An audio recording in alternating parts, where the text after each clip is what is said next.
Dead McRadio on ELFM. Good evening, everybody. Evening all. Hello, hello. Welcome to the second edition of the Blind on Radio podcast.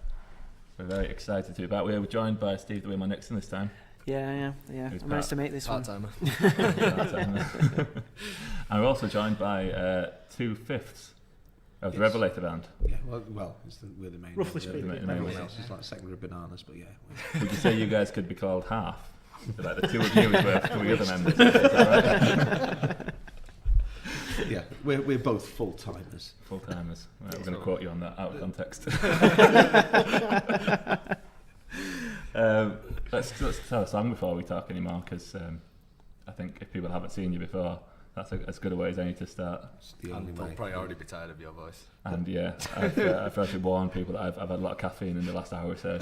I've never seen a man imbibe so much guarana in one sitting. I can feel the inside of my skull shaking a little bit. You haven't lived.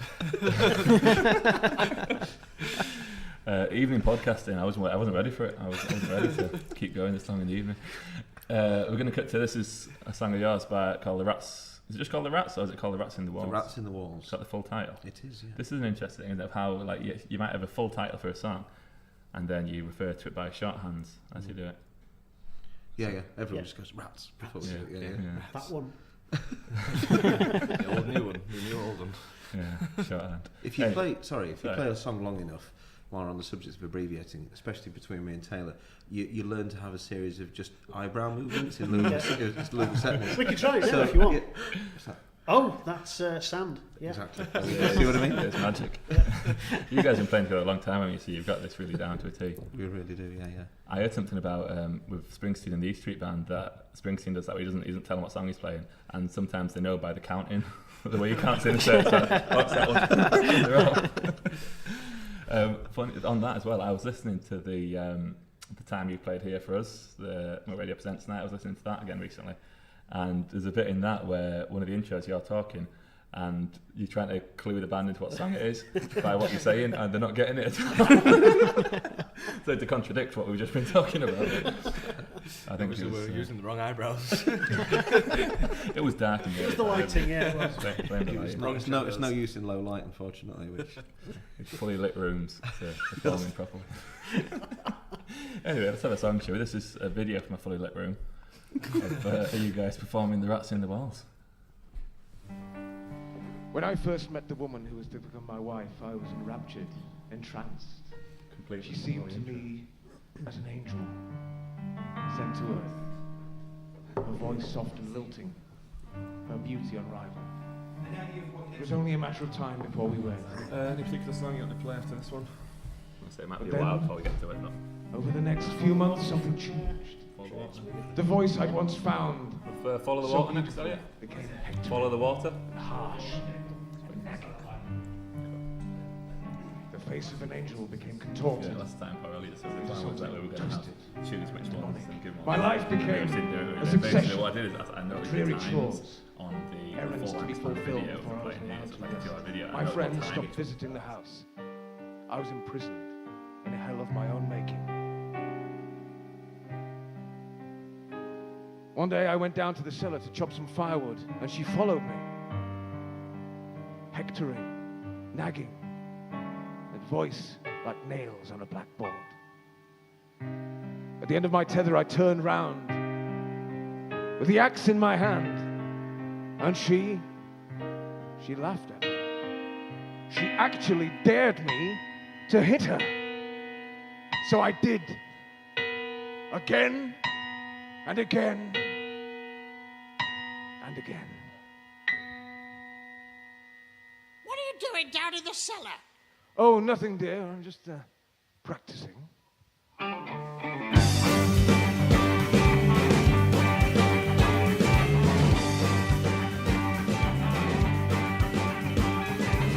I wore my secrets under my hair and whispered them into the ear of the care. I have to flee here as in the war and hide away in the alleys of the poor.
I trade her silver and sell her stock. Charter a ship down at the darkened docks. The captain smiles as he takes my gold. He says, everybody's got a story that they'd rather wasn't told. So I climb aboard, hoping to flee those damn rats in the wall.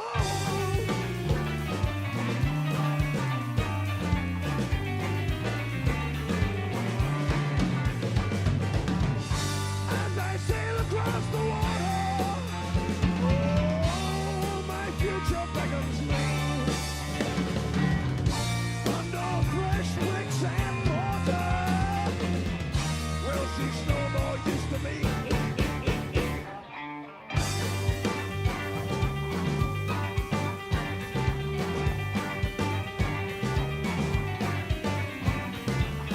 I cannot sleep upon my bunk. The crew are senseless and their captain is drunk. They're all around me, I can hear their hurried claws in every plank and every beam and every board. So I dive overboard, hoping to drown those damn rats in the wall. I can hear their hurried claws, like insidious claws. Those damn rats in the, those damn rats in the, those damn rats in the.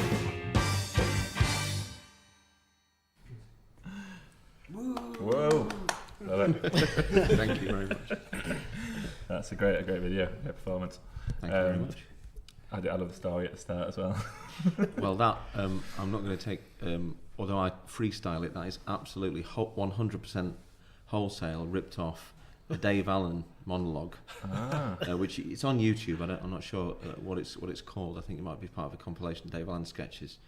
But I saw my dad was a massive Dave Allen fan, and he had these at the time VHS tapes. If you can imagine these compilations, and in between all the sketches, there was just this 2-camera headshot of him wearing little Victorian glasses and doing the speech. And I'm remembering it from like 15 years ago, and it's always different every time I do it. But that particular version of the intro is based on that old Dave Allen skit, which is like the story is verbatim. Ladies and gentlemen, the jury. And then you get this brilliant shot. This bit of light coming in as she goes, and she goes, "What are you doing down there in the cellar?" He's just down there practicing what you're going to say in court. And it's genius and brilliant performance. I remember the one particular gig where we went to go for that intro, and there was a great build up, and this magnificent story kind of developing, and the chords were weaving in, and it was perfect. And then I was thinking, right, it's time for my line. It's time for my line. And then Pete just started the song. Defeated the whole intro. Oh, dear. Destroyed. It was all tease, wasn't it? That.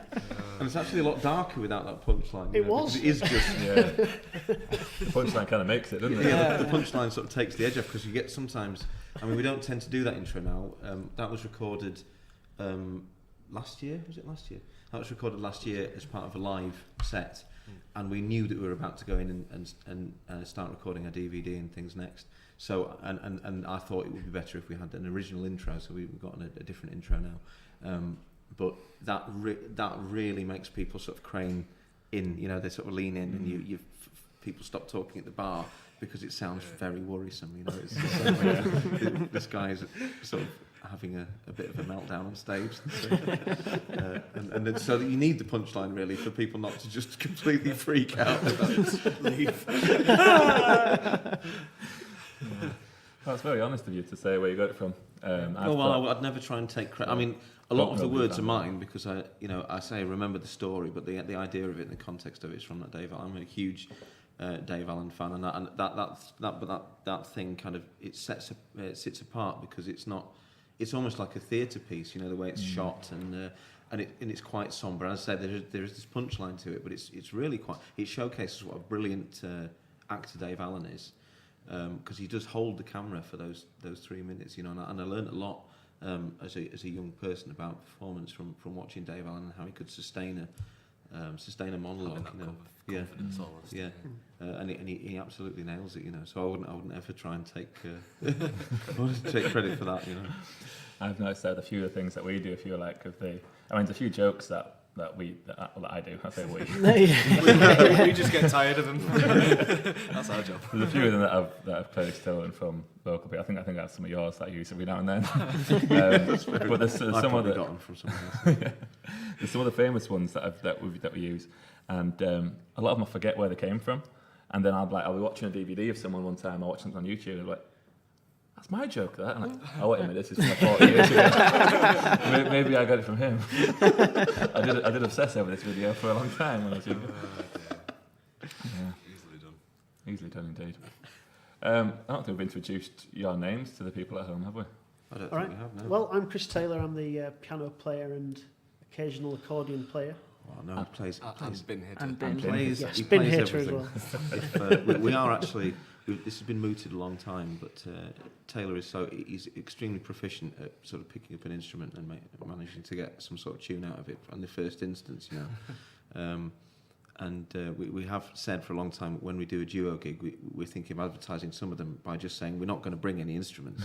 So you better bring something. Just bring stuff along. If it's a melodeon or a bin or a tea tray, No pressure. then we will make something out of it. Won't you, Taylor? The Revelator Samba Band. So yes, he's very. I always feel a bit bad at saying on keys, Chris Taylor, because he plays a lot of things very, very well. So yes, but yeah, he plays keys. I need a new bin, by the way. The last gig brought the incinerator to its knees. It's definitely. It's losing its tone, isn't it? Yeah. I'm looking forward to going back to Wilco's and picking one up. Because last time I went to pick one up, I obviously picked up this incinerator and I put it down, and the woman said, "All right, love, doing some burning." And I just said, "No." Guess again. I wonder how long you Keep just stayed there, but if she had to keep guessing until she found out you were going to use it as an instrument in the song. The new decoration Keep from my going. living room. Yeah. There was this is absolutely true. I know you want to introduce me, but it seems relevant to mention it now. We were in there's a place in Halifax called the Buy It Sell It Centre, and because me and my wife are both sort of heading head first into middle age, we spend a lot of time in there looking at like bargain sofas and homewares and things. But they had this coal bin that. Oh no, it's flour. That's right, flour bin. And it was massive. It was the size of a dustbin. But it's a vintage flour bin. And it was beautiful. And it was because it's a vintage thing. It was about 80 quid, and I've got a video on my phone for you because I was hitting it with a poker to see what it sounded like. Because I thought this would be like the bin but levelled up, for the next gig. This is the sort of thing we do. Well, they hate me in IKEA because I'll just go around hitting everything. My missus will be Taylor, clank, Taylor. We've got a friend called Jesus Hooligan, who's like he's amazing. It was and he plays like big plastic. What's his stage name? Drums. Fred. Mr. Fred. He plays he has like cement mixer basses with like big plastic bins on it, and then he has like bits of pipe and hammers, and it hits. It's like really kind of tribal. Like, it's incredible. That really does sound He's fantastic. amazing. But he was telling us about how he started doing that. Was he's working on building sites, and he just spent he'd just be hitting stuff all the time. And, no, I don't like that one. And he'd just walk around the building sites hitting stuff. I'm like, this one sounds good. I'll use that. And he does it so like we met him at Cosmic Puffin Festival, and at that he has like 15 or 20 bins, things set up, and just buckets of pipe and stuff around. So there's just like 50 It was like people. the first thing we heard as well. We heard him before we saw him. It was it was great. You could just hear it like coming over the entire island. That sounds absolutely fantastic. It's so much fun. So he'll be at the front with his mic, and he has a little band with him as well, like a guitar and a didgeridoo normally, didn't he? Yeah, didgeridoo. But then everyone just gets involved. Everyone just picks up a piece of something and starts hitting stuff and shouting with him. It's great. That's the eyebrow for. That's the eyebrow Where for. can we get I a want to be in didgeridoo? that guy's band. It is amazing. That just reminded me of something else. When watching that video, one of my favourite quotes of yours was when we were talking a little while ago, we had interviewing you about the singing thing that I was doing. Yeah. We were talking about, so that was obviously a studio performance, really, wasn't it? There was not a difference in performance live in front of an audience and live in the studio. and how lots of artists, when you see like a studio performance, is not as intense or as passionate as a live one is when you're reacting off the crowd. And how kind of like, that one didn't feel any less to me than the live ones. But I remember you said to me, because it was in my notes afterwards, and I was reading through the notes, I said, I can get angry anywhere. Oh, that's good. I don't remember saying that, but it's true. I just remember looking back through it and seeing that written out by itself. There's lots of things that we came to the conclusion about recording is that we've always tried to record as much as possible live. We've never been a kind of click track kind of band anyway, but it's for that reason, for that emotional intensity. And you can see on that video, actually, I know that basically because we're being recorded live, I don't have the luxury of taking the mic off the stand and kind of poking around. You can see at certain points in that video, I'm consciously aware that I want to go full on sort of, stage performance kind of, that particularly the last verse when describing the guy sort of clapping his hands to his ears and reeling, trying to physically shut out the rats. I've got to basically keep on my mark because otherwise the mic's not going to pick me up, and you can see me getting frustrated with it. So. There you go. There's your anger. So it's just, I might not have been, I didn't want to kill my wife. I was just angry about not being able to pogo up and down on the spot. But I think that's it. I might not be able to do. I'm not a musician, I don't think, in the same way that Taylor or the other members of the band are, but I think one of the things that I do in the band is to instill that energy into everybody else, So if they see me and I'm giving it that level of commitment in the studio, then everyone plays to that, Everyone meets that. And which is why in that video you'll see Taylor like watching me like a hawk and just sort of like, right, okay, angry, and it's like conducting it, but with your eyebrows. I happen to have very good eyebrows for that kind of thing. This was something we were talking about on the last show with the Yanks band as well, was about the flexibility in the songs, which I think you guys have a lot of as well. That's like, it's not like you just play it the same way every time. It's like a song and you might do one part more dramatic than last time, you might do it quieter, or you might bring in different parts to it. And that's what we just talked about then, about you directing it and the band being able to follow that. The band's not just playing a set piece as such, it's like following where the performance is going. It's more of a guideline, really, isn't it? That's roughly the key, that's roughly somewhere around there is fine. You can again, that happens in that video. I mean, normally, I think "Rats in the Walls" is probably one of our most arranged songs, whatever that means. Because it has a finite, it has a verse structure and a finite story. But I think when it goes, there's a quiet bit in the middle, and my voice drops to almost a whisper. But because everybody was quite excited to be in the studio, and you can hear that, we did a jam to start with, so that everybody's not got that kind of, we are recording this thing, because people tend to, you lock up, don't you guys, you'll just think red light fever. Exactly. You might not do that solo or the lick that you're about to do because you realise you might mess it up, basically. So but you could hear that, you can hear me give it like another verse round, because it's just cooking just right, and sometimes you've just got to do that, it's sort of unthinkable. That click track mentality doesn't sort of allow for that, and we're always... You need space to, talk to the audience, maybe, deal with the odd stage intrusion, that kind of thing. Well, yeah, speaking of which, we were at the Duck and Drake the other night. I was going to ask you how that went, actually. Well, same as always, really.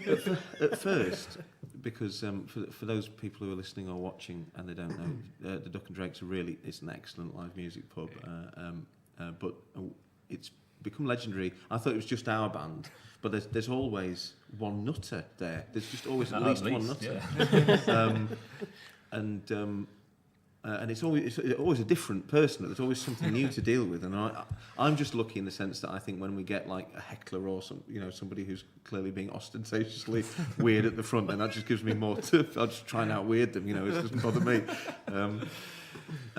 But I was starting to get a bit disappointed with the Duck, because the last 3 times that we've been, it's been the same nutter. in the audience, and it becomes a little bit, it's like we've got a patter. It's like we've employed the guy. We're going through the same thing.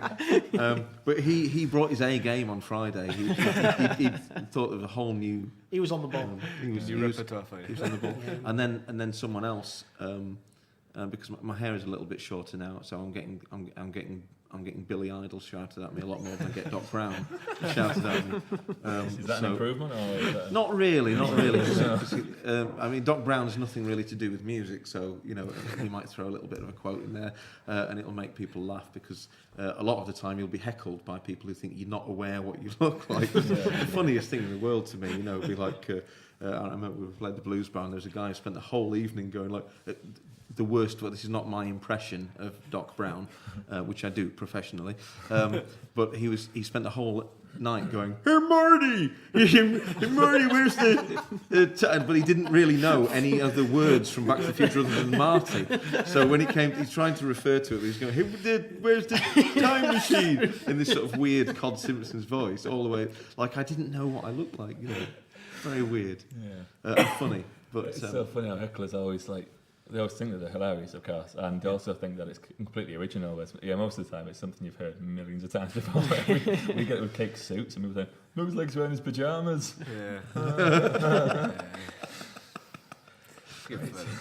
Play something more modern. Yeah. And they asked for, was it Meatloaf? Was it? At the museum. Yeah. You got anything more modern like Meatloaf?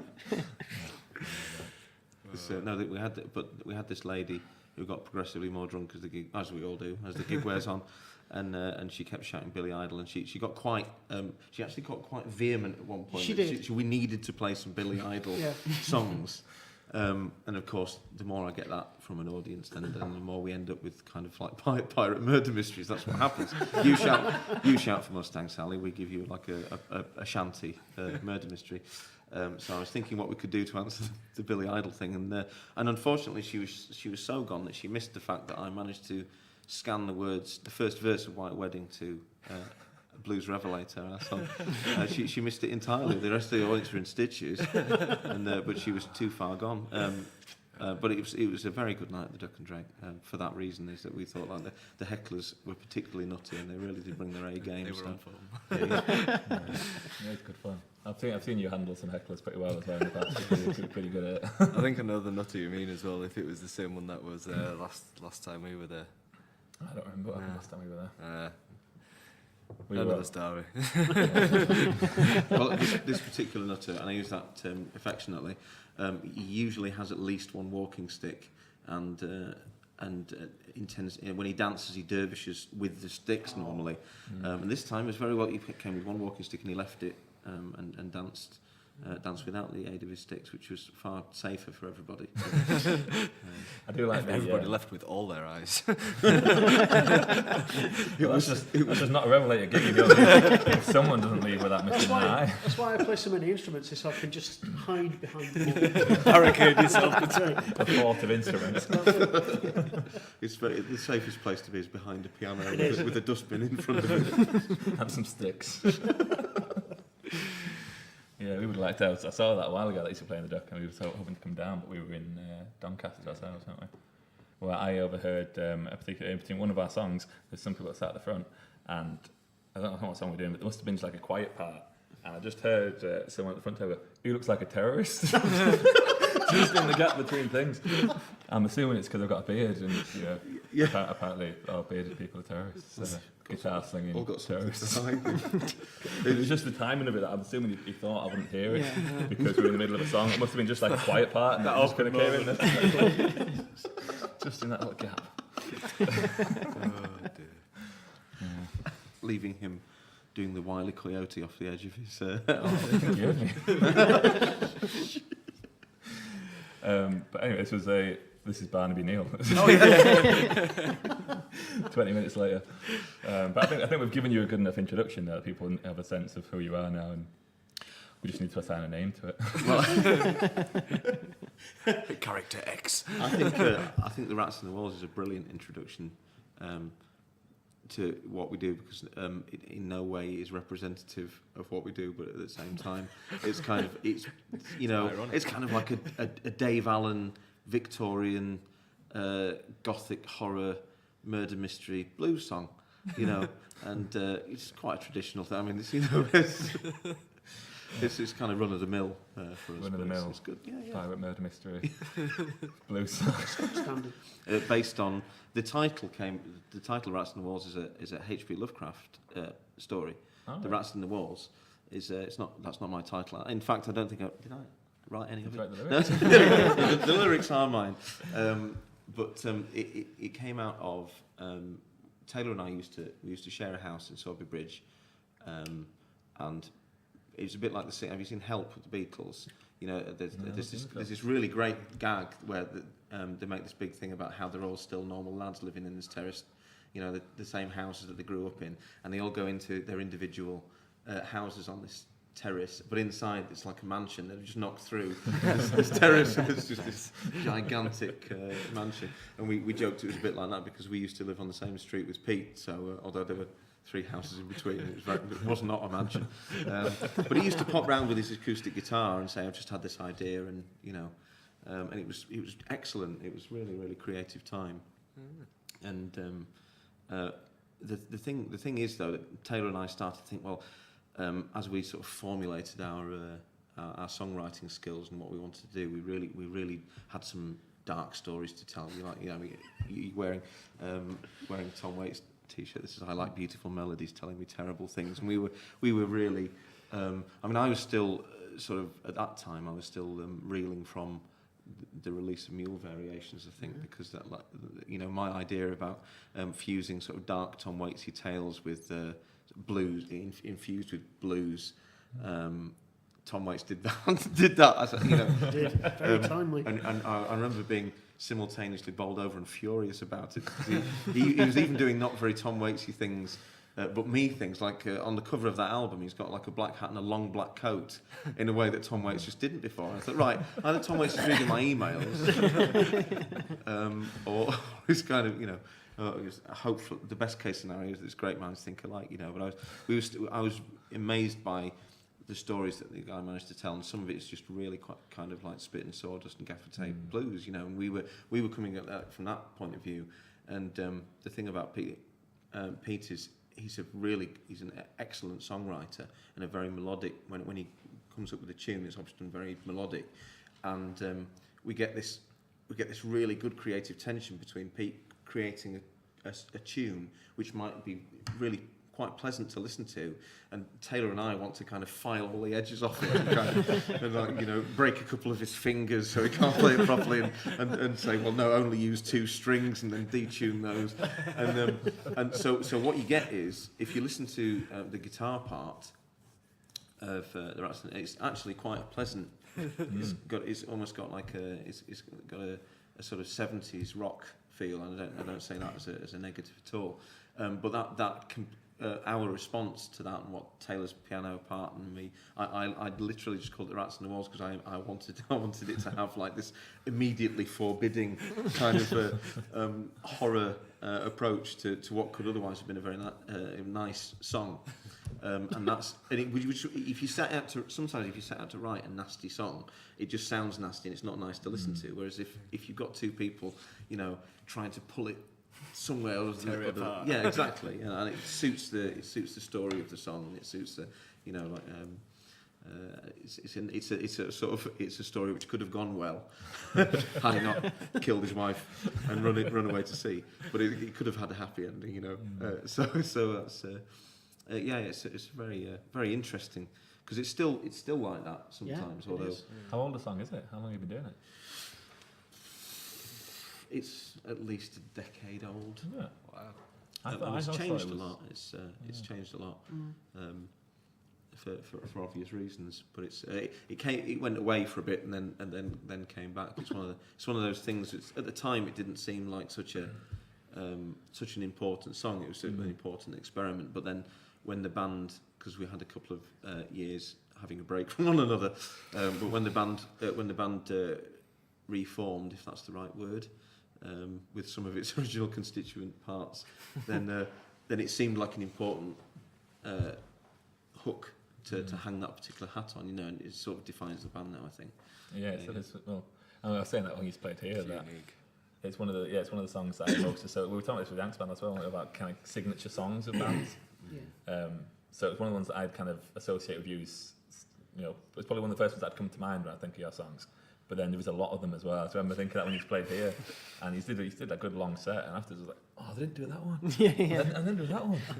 But they did do all these. So there's lots of songs that I'm kind of very fond of. That feel very unique to you guys. That it's not like there's Rats in the Walls and then there's a load of generic pirate Red Mystery Blues songs.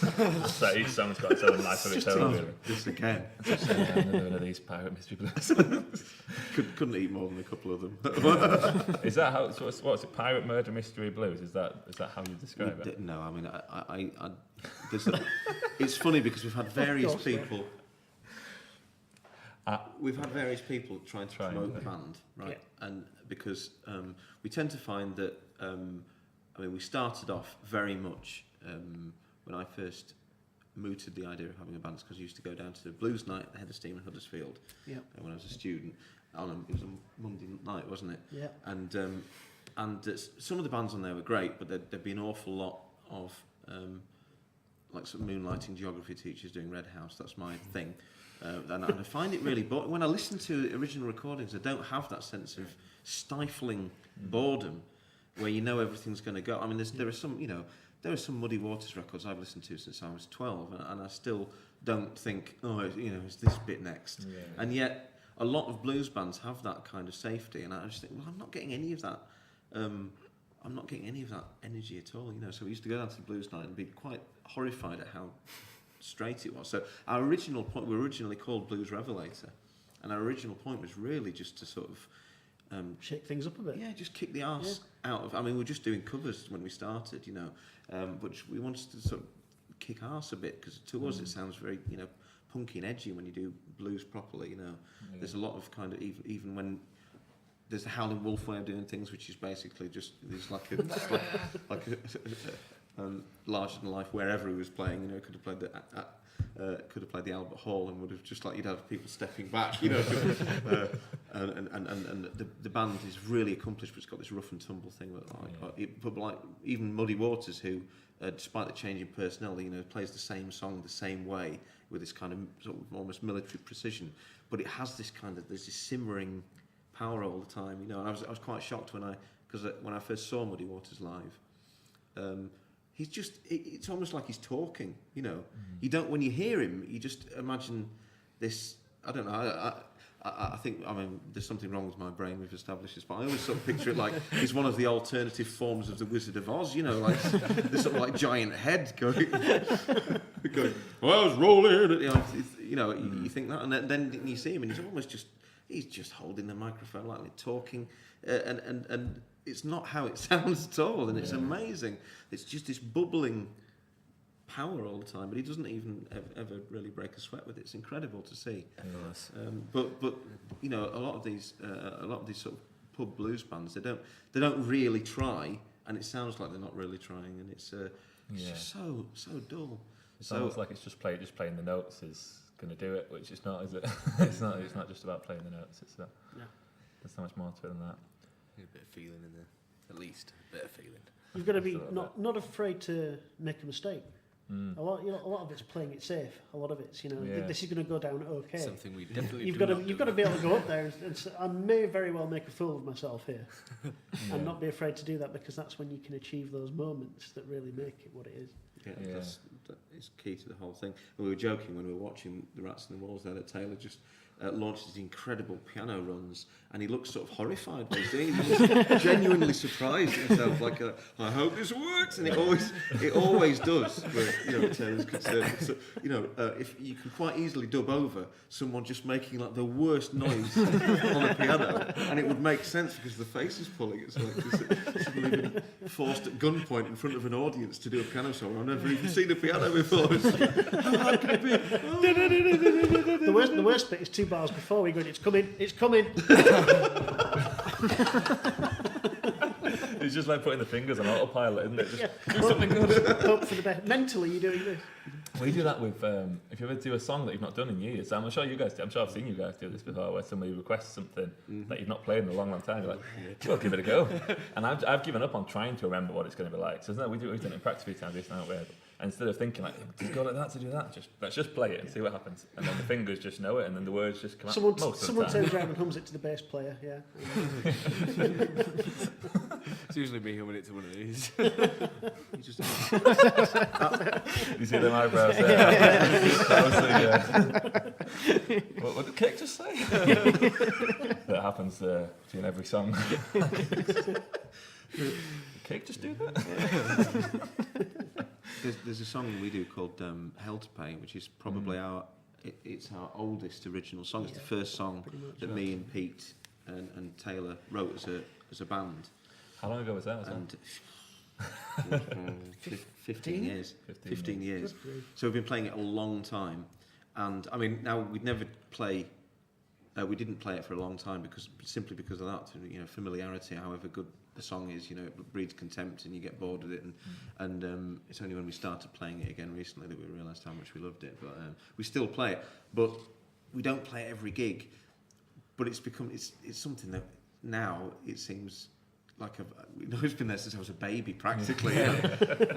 So when we came to do it at the Duck and Drake the other night, and I realised as the first verse came into view over the mountain, that I did not have any idea what the words were. I just didn't have the slightest clue what any of the lyrics were. Well, Dusty doesn't know where beat 1 is. No. I have to turn around and go 1, 2, 3, 4. 1, 2. I've been there as well. It's kind of horrifying, isn't it, when it's coming to the first verse and you're like, no idea. Sometimes I'll just go. Something comes out. That's why most of our songs, before. The intro is usually just an extension of the verse, or just looped, isn't it? So we can just keep looping it over and over until we remember. Saved many skins. Definitely. People say this both in praise and criticism of Bob Dylan, but they say, you know, when you see Bob Dylan live, he'll do a song completely differently, you know, to how he's done it before. And they'll either sort of vilify him or praise him for doing that, you know.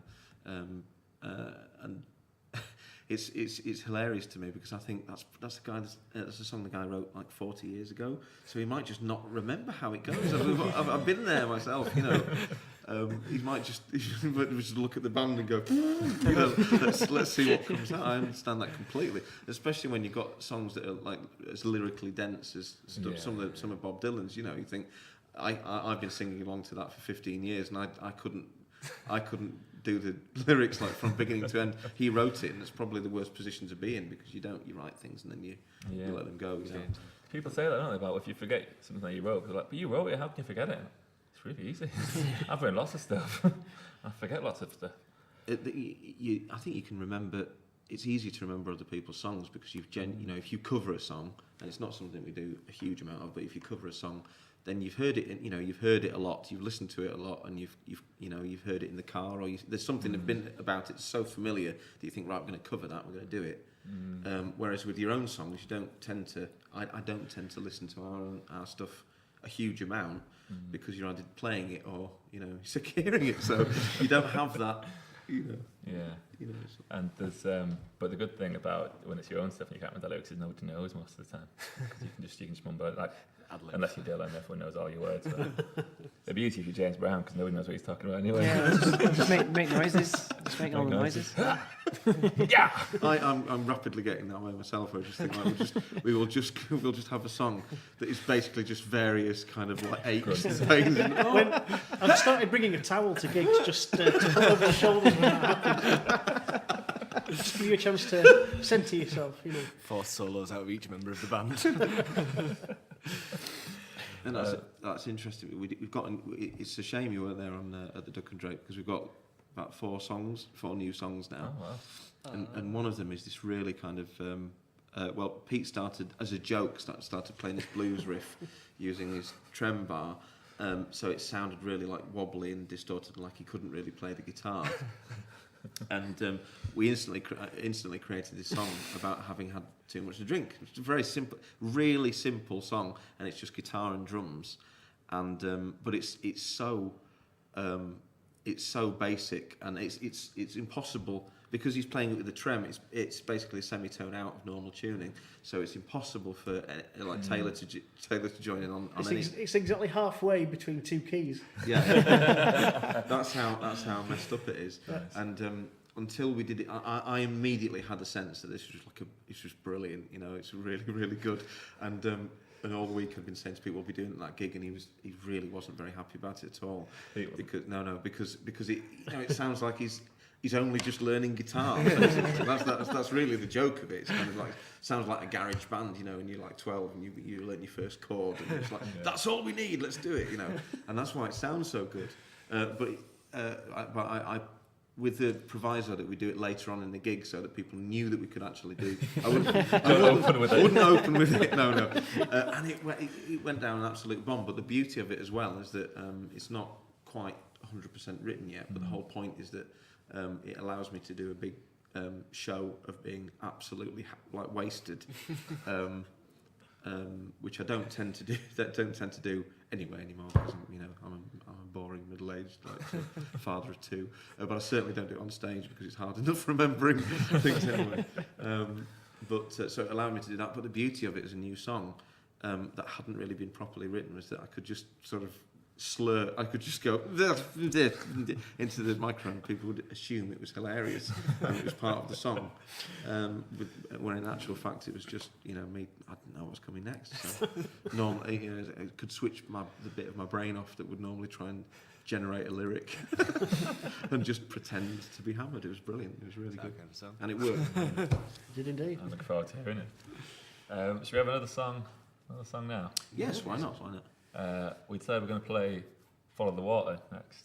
Yes, didn't we? That was the next one, yeah. And the video that we've got for this was from the Trades Club. Was it last year or the year before? I think it was the year before, was it? It was recorded in 2015, I think, yeah. Because we supported you on this night, didn't we? You did? Yeah. I remember it well. Really good Just night. after we brought out our second album? It was just before. So I think we took some... I got an early copy. Yeah. I think you and Dusty were the first people to buy it for just making lemonade, because it was at that gig, and it was like the week before we were releasing it here.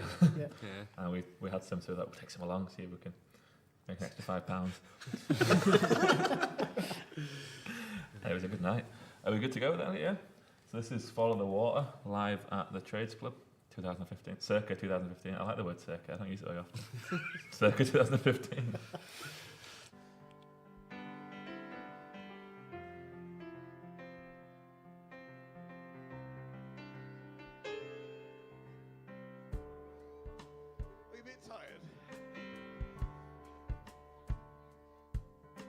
I'm stood on dry stone, eating breeze, knowing someone else is picking all the petals that were meant for me.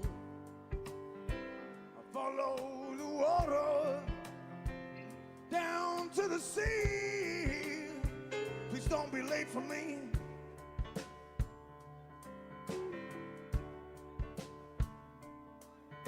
In the city sleeping, the hunger lives, and with the neon soul it's the moonlight that gives hope to the water, light to the sea, and solace to me.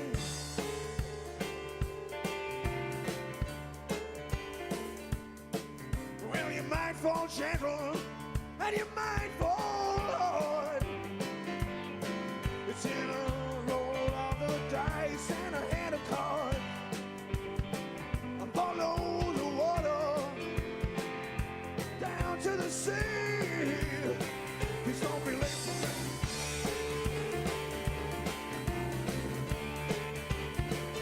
Or else the wind will have its way, and the tide will have its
what you've done.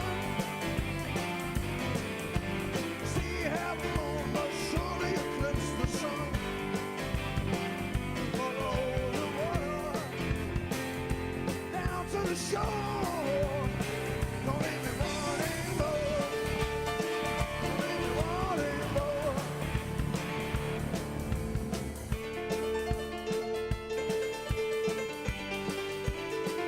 Feel by the water.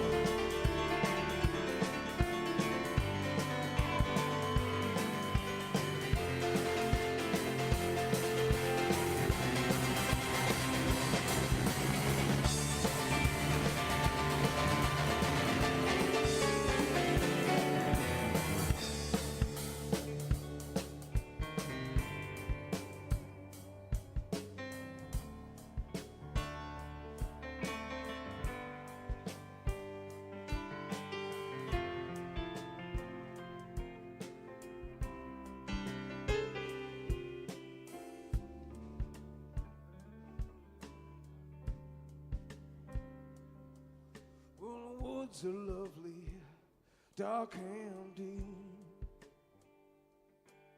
And they've broken every promise I was sure I was meant to keep. Follow the water down to the shore. Don't leave me wanting more.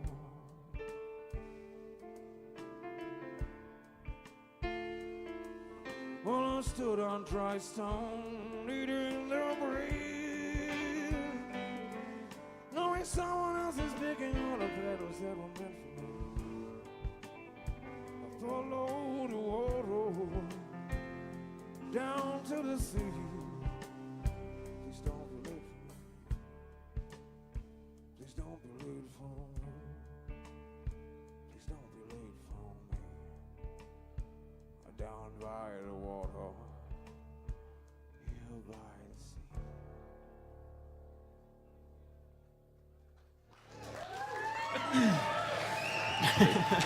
Good go. Welcome back. Follow the water. I like it. I love it. It's great. Thank you very much. It was a fun night. That I like the Trades Club. Have we played there with you another time since? We did a fundraiser, You did a- didn't we? I did a Oh, solo you did one a solo one set, time, yeah, didn't I? that's Yeah. right. Yeah. It's an absolutely fantastic venue. Really good venue, isn't it? I remember it being one of the best venues in terms of sound quality, just in there, i.e. in the audience and actually up on stage as Yeah. well.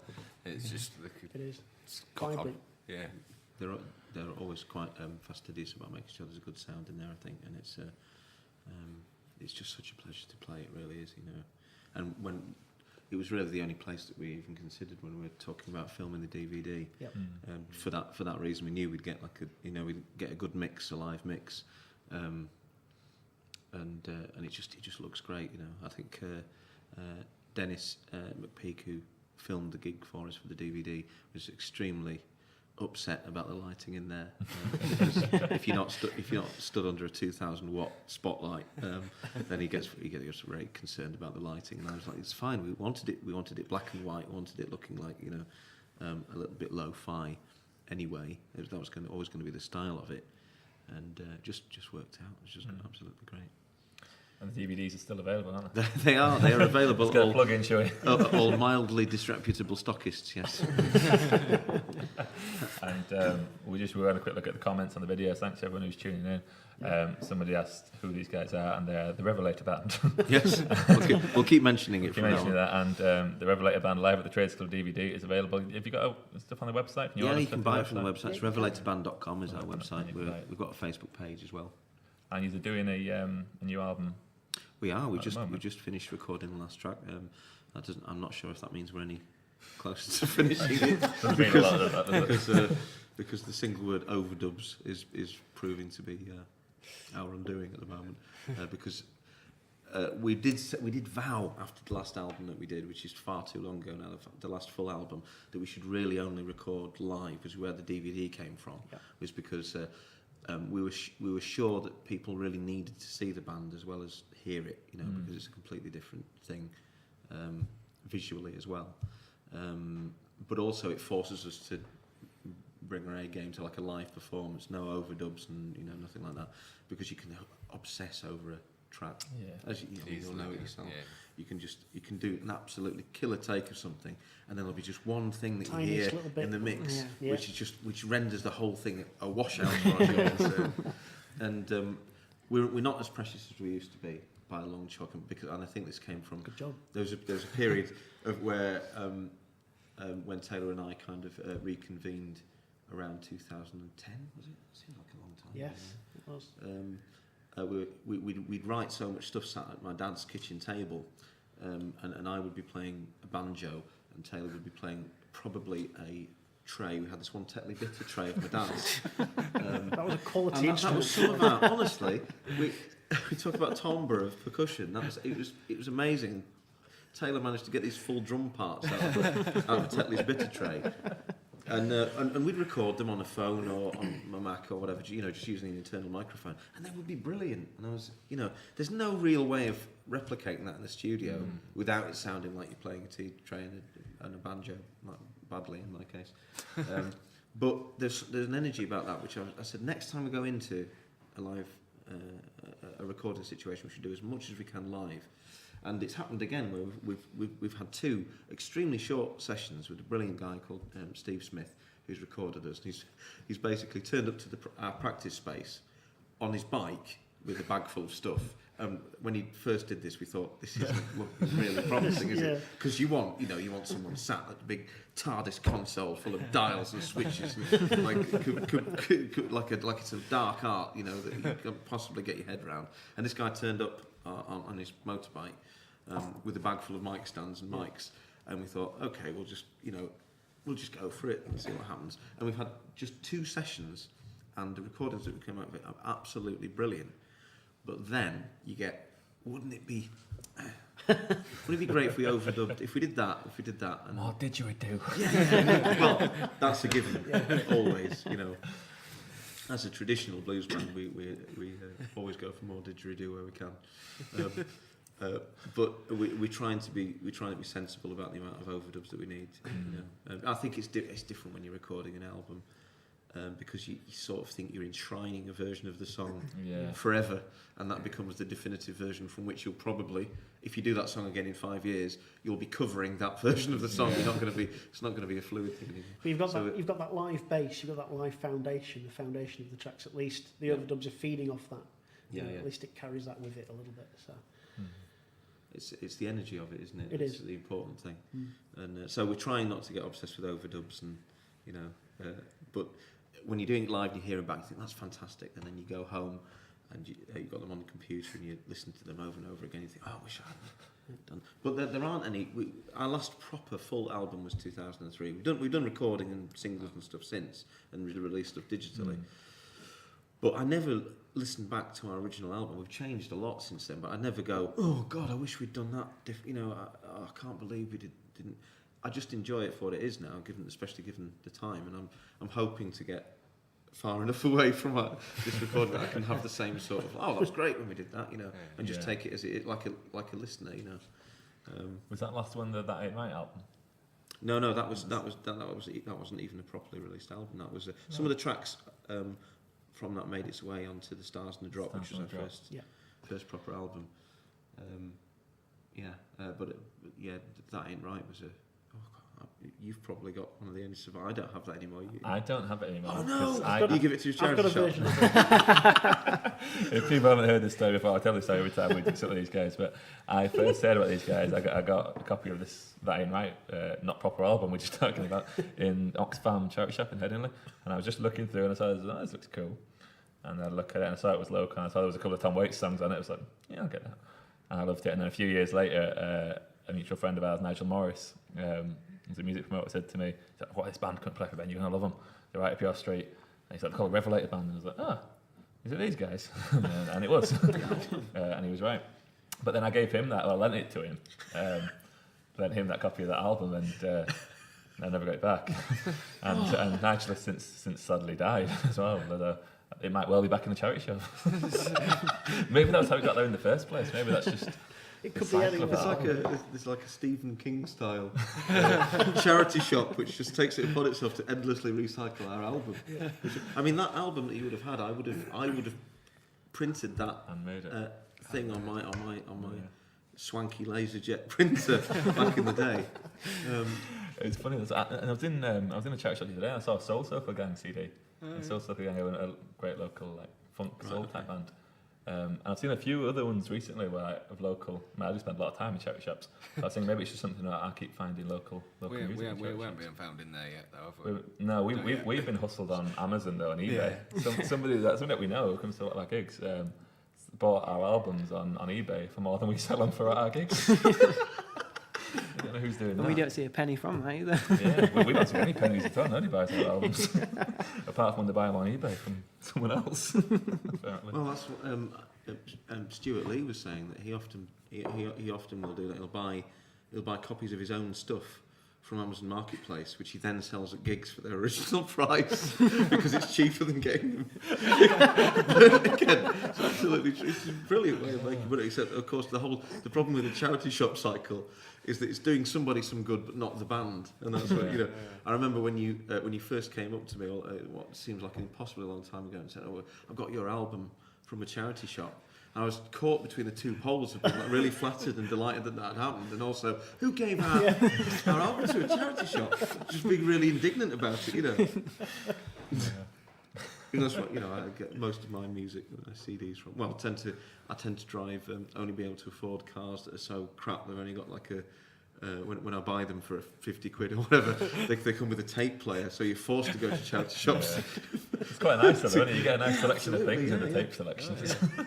Now that's what I call music for. Wow. You can't even get that digital.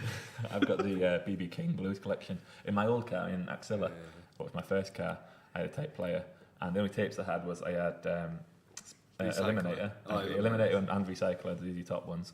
I had B.B. King, the Blues collection, that magazine series where you'd get a tape with it.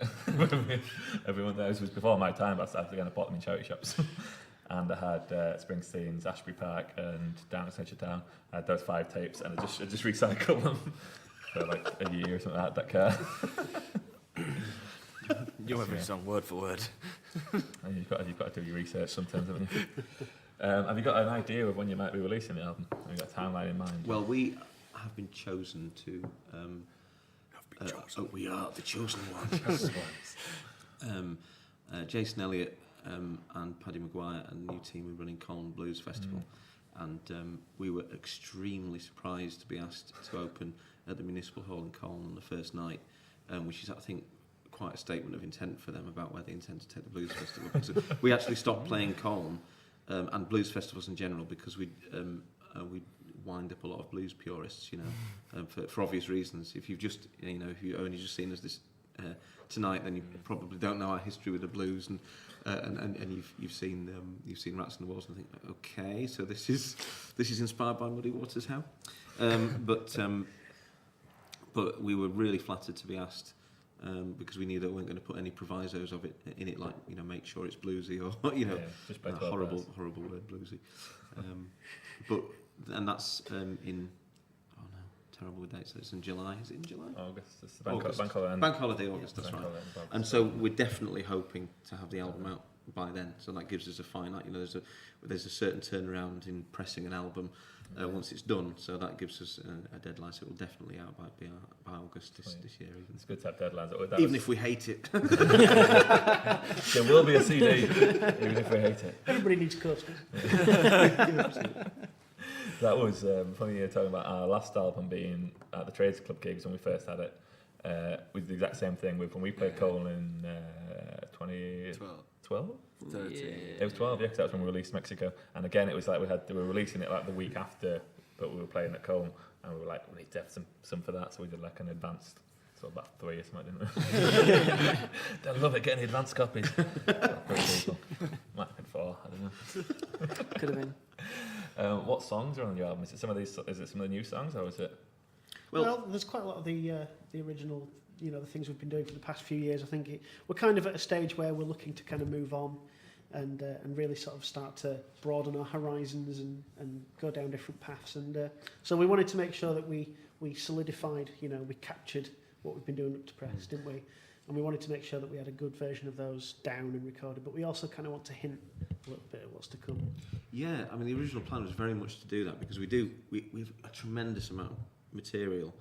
I mean, you were saying, when you come to see us live, I didn't play that one, I didn't play that one, because we have a lot of original songs, and some of them make it to gigs, some of them don't. But with this album, we deliberately originally planned it so that it was, as Taylor said, it's like codifying where we were. So that's that done. We can move on and start to bring some new stuff. But then again, we've had 2 recording sessions, and the first one we recorded basically the entirety of the album. I mean, minus overdubs and the other bits that we wanted to put on it. And we couldn't believe we got through so much stuff, and it all sounded great, And so we had another recording session, which because there is I'm going to steal a Douglas Adams thing. Douglas Adams, when he wrote more than 3 Hitchhiker's Guide to the Galaxy books, he called it the increasingly inaccurately named trilogy. And the original plan when we first wrote Rats in the Walls and the Pirate Shanty one that we've talked about already called Man Overboard, and there's a song called Driftwood. That was basically, it's like a trilogy of songs. We don't always play them as a trilogy of songs, but there's a narrative. It's basically following one extremely unlucky guy through his fall, and before I realised that was a bit of a wanky thing really to do for an album. That was the original plan. But this, we realised that we hadn't recorded Man Overboard for the album. Oh no, it wasn't Man Overboard. So we arranged another recording session and practiced for it, which was unheard of. We had 2 sessions in a week together, all together in the same room, a practice for the recording and the recording. And at that, the practice was quite informal. It was at my house, and we ended up practicing the songs that we needed to practice for the second recording session, and then writing another 4 songs. Well, we don't get a chance very often. No, absolutely. It was just like Impressive. It was like it was like I used to have a Latin teacher at school. Well, that sounds really. I was terrible at Latin. Right? I took it because I thought basically there'd be lots of revision materials available because it's such an old language. There's nothing new you can do with it. But we had a Latin teacher who'd been a Catholic monk for 20 years. And he looked. You're probably a bit young, but there's a program called Nightmare on ITV. Have you ever seen Nightmare? Treguard on Nightmare. Careful, Dungeoneers. Beardy guy. Looked just like him if you need a frame of reference. There was a day at school, and this fella. It was where the teachers could bring their kids in. So I don't know what the point of that was, but it was hilarious because he had kids ranging from about 12.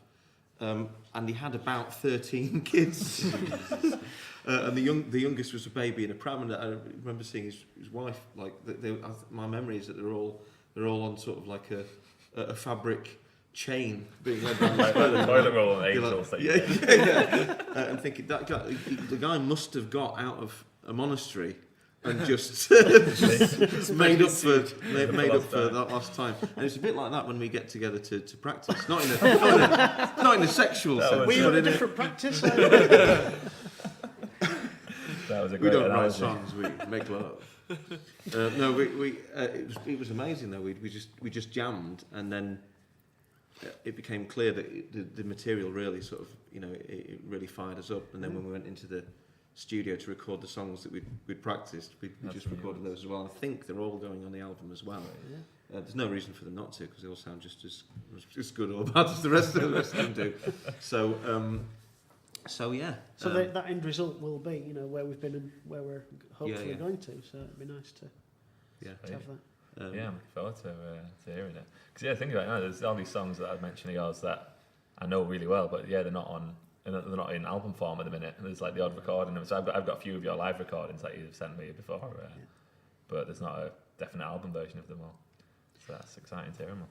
It's quite frustrating when people hear different things in it, because it's such a jumble of stuff. Really, people hear different things when they see you live, and when they come up to buy a DVD or an album at the end, they'll be sort of like asking if that one's on it or that one's on it. Yeah. I'm like, well, no, because that song didn't exist before we started the gig, so we couldn't have recorded it, I'm afraid, you know. We're hoping it's sort of, I don't know, the new album's going to be a best of, but we haven't recorded any of them before, you know. So, Best of live, but not live. You can't do the best of the Revelator band because the best is yet to come. oh, that's lovely. I'm going to get that on a mug. Yeah, that's courtesy of Mr. James Brown. Yeah, great James People Brown. keep telling me to play the best of James Brown. I can't because the best is yet to come. Have you seen? It's my favourite. One of the things that I first discovered on YouTube when YouTube wasn't really a thing, unbelievably. It was just cat videos. There's this amazing clip of James Brown high on every substance going. That interview. The interview. Jam! Jay. He's sort of baring his teeth. He just keeps singing bits of his songs randomly, doesn't he? He's like a Bo Selector version of himself.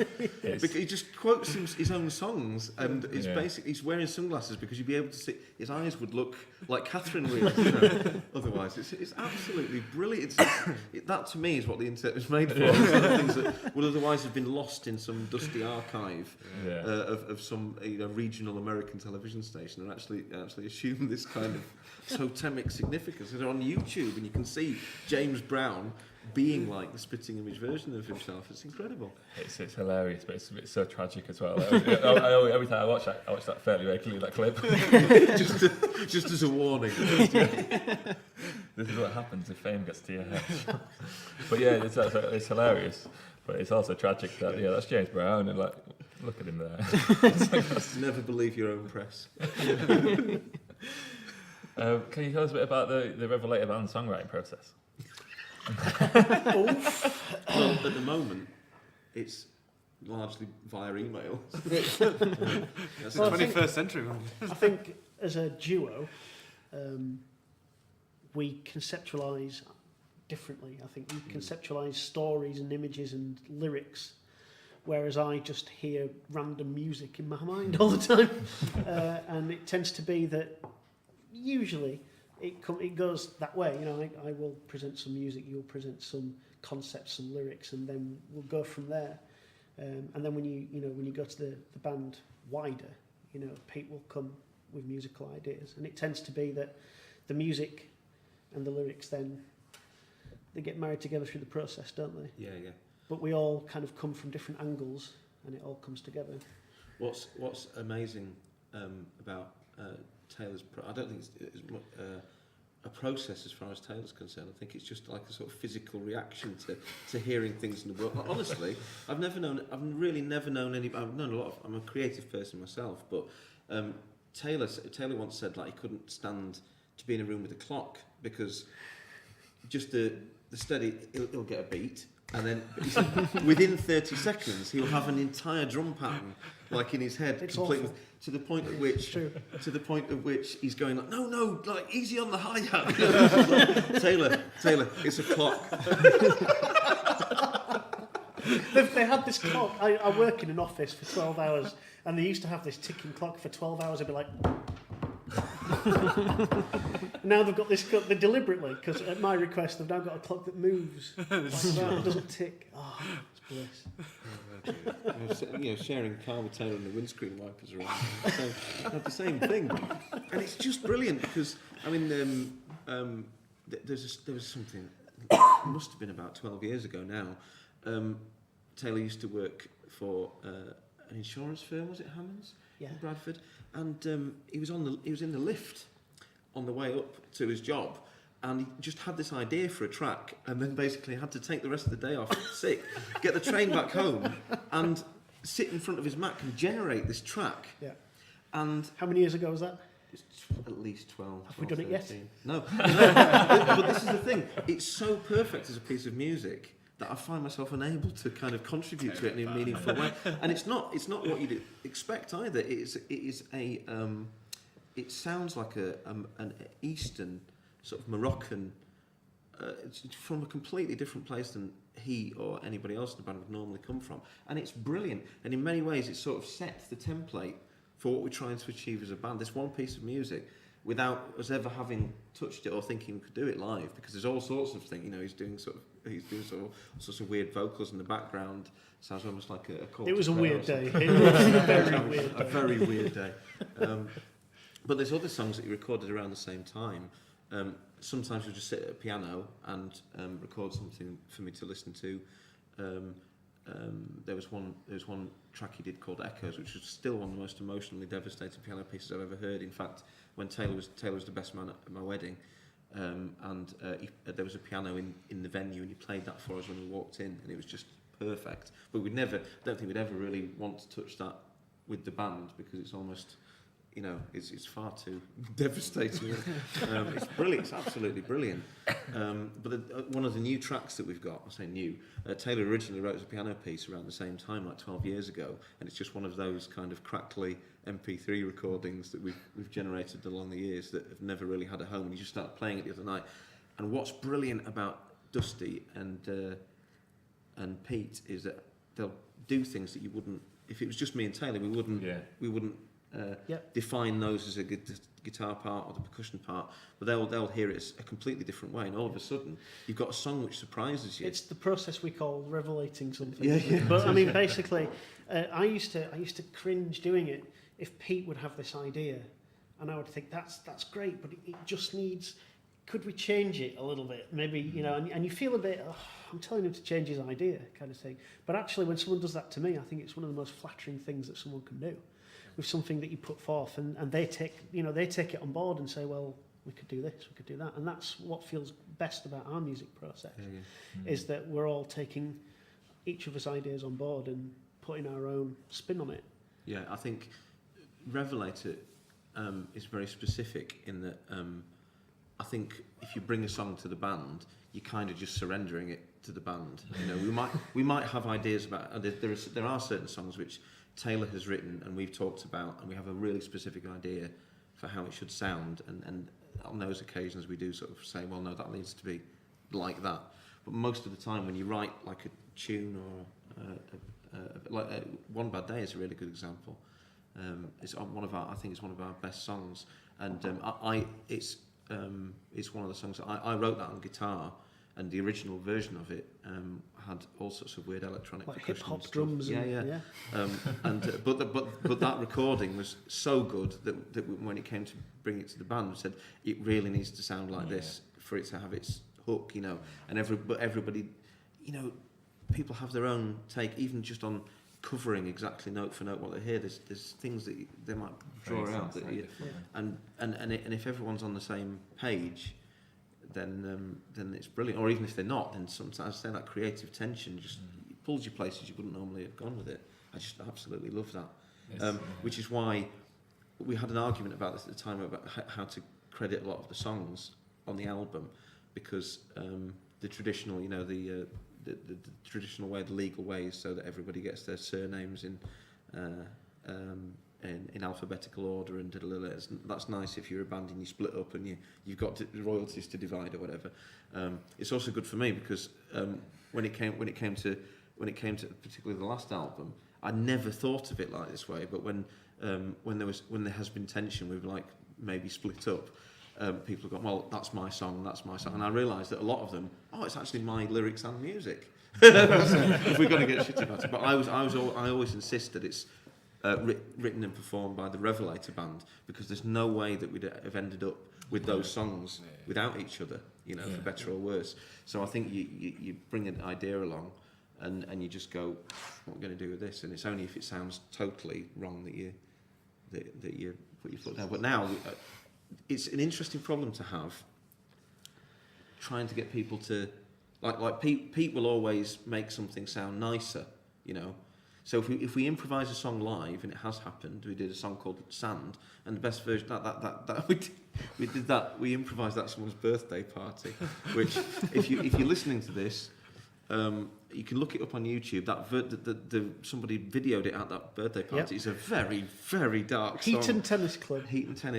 Yeah. It's a very dark song, and it's not really birthday friendly. And it came out there's absolutely. A stuffed parrot hanging over the piano. Was it pirate themed? It was a pirate themed birthday party. this is what it really meant to be a pirate. You'll never know.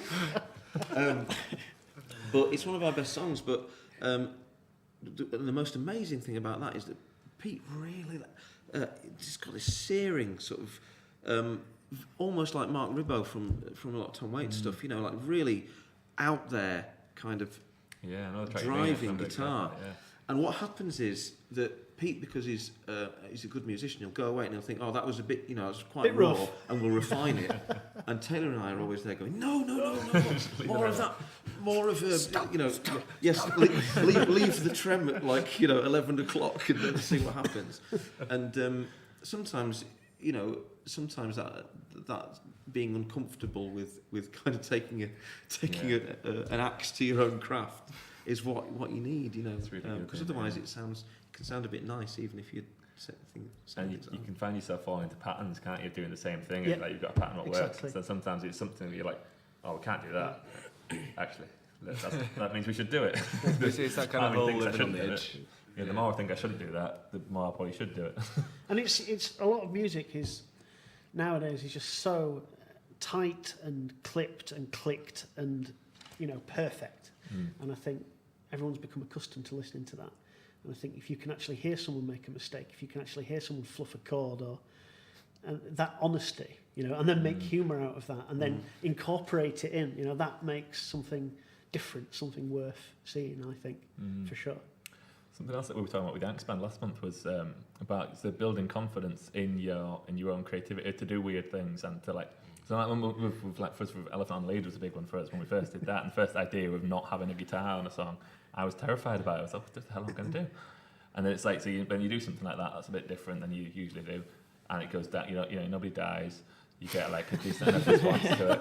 You think, oh, that's all right. So next time you do something else, it's like a bit, you know, it's a little step further, and eventually it's like the weirder the better, really, and you're getting more. Yeah. And it just opens up doors to you, doesn't it? It's like, so I've got all these ideas, and I don't have to funnel them into this formula of music that at first I thought I did, because now I can do all these things with it as well. Yeah, absolutely. It's interesting. Something what we were talking about a lot recently is, so this idea that there's musical skills. This is the way I always demonstrate it, like there's two faders here. So people have musical skills, and then there's like creative skills and expressive skills, which is kind of like harder to train in a way. So you get lots of bands that have loads of musical skill, but very little creative skill. And so they play all the notes fine, but there's nothing to it. And you get some bands that are really creative, but very little musical skill. And the aim is obviously to try and get both levels up. Well, that's it. I mean, I had a piano teacher at college who could sight read Rachmaninoff perfectly, but it always sounded completely flat, completely, you know, dull, really. And how can you say that about Rachmaninoff? But it was true, you know. And I mean, the skill was there, but it was almost robotic. Lacked that creative edge. And it's almost like, how do you train? You know, the how of getting better at that. And I think part of it is that you've just got to be prepared to fail a lot. You've got to be prepared to look stupid and to take these risks and realise that, you know, you didn't die. It's not that big a deal. You can try, you know. It's I tend to sometimes use that as an excuse for not learning the guitar properly. what I do is I bash away with a slide and an open tune guitar. And I've learned to get quite dexterous and play, you know, like runs and licks and riffs and things. But I know, for example, I will never ever be able to give the same vocal performance while playing a complex guitar piece. Some people can do it, some people can't. I know I'll never be able to. I'll always be concentrating too much on the guitar, however much my muscle memory might kick in. So it doesn't, you know, as long as I can play the songs that I want to play and it sounds good, then I don't, you know.